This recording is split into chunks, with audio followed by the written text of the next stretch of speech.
কবিতাৰ শিৰোনাম শৰৎ মন্দাকিনী। কবি কণমানি নাথ। আকাশ নীলা, সাগৰ নীলা, চৌপাশ উদুলি মুদুলিৰ বতৰা। শেৱালিৰ সুবাসে জগাই তোলে প্ৰেমৰ বতৰা। নৈ পানীৰ সোঁতত প্ৰকাশিত হয় যৌৱনৰ উন্মাদনা।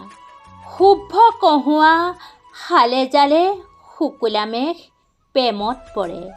ভাহি আহে প্ৰেম ৰোমন্থনৰ জীয়া ছবি।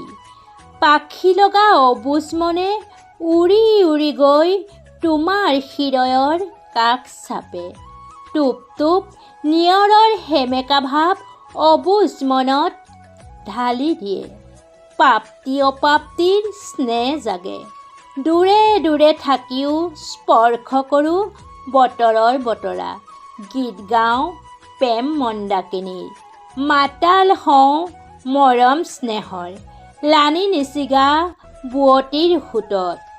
শীতেৰে সেমেকা ৰাতি নিৰ্জন এন্ধাৰৰ মাজে মাজে বৈ আহে হিমচেঁচা বতাহজাক। কাণে কাণে কৈ যায় কোনেও নজনাকৈ গোপনে গোপনে।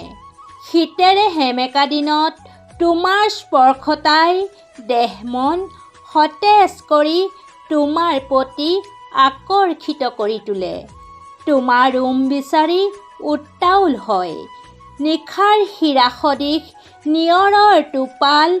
এটোপ দুটোপকৈ ভূমিষ্ঠ হৈ জীপাল কৰে পুৱাৰ দুবৰি। জীপাল কৰে পুৱাৰ দুবৰি।